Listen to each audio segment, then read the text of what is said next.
How's it going, everyone? This is the Dewalt Brushless Drywall Cutout Tool, DCE555, and this is how you change the bit on the end of it if you want to put a replacement bit in. First thing you want to do, take that battery out. We don't want to accidentally turn it on and cut ourselves, so we'll go ahead and do that. Then we take the tool, we're going to flip it around, and you can see this button right here, and then there's this button right here. This button specifies down for lock, up for unlock, and then to activate that, you do have to hold this piece, which will lock the inside to give it some rigidity so you can twist this. So we're going to hold this button down with my thumb right here, and then we're going to press this button for the unlock and turn it up.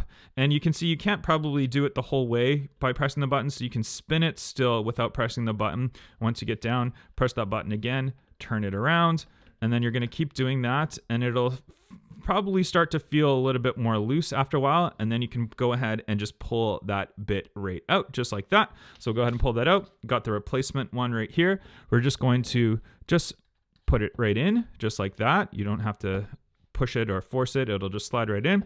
And then we want to lock it now, so we're going to do this in reverse. So we're going to hold that button down.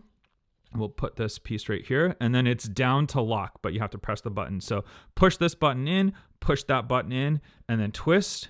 And then you want to twist again and keep on doing it. You're going to have to do it probably about maybe 3 times around just to get it to lock. And you'll feel it'll get some rigidity, and then you know that it's actually locking now. So we'll go ahead and we'll just push it down again. And yeah, it is definitely locked in now. So you can see, again, now we are locked in and it is fully secure. And then you can untwist this bit right here, and then you can adjust how much you want to give to your drywall. So if you're cutting out a deeper drywall, you can push it all the way down, or if you want to push it all the way up, you can push it all the way up. But that's pretty simple, and that's how you change the bit. Then we just want to obviously put your battery right back in, and then push the button,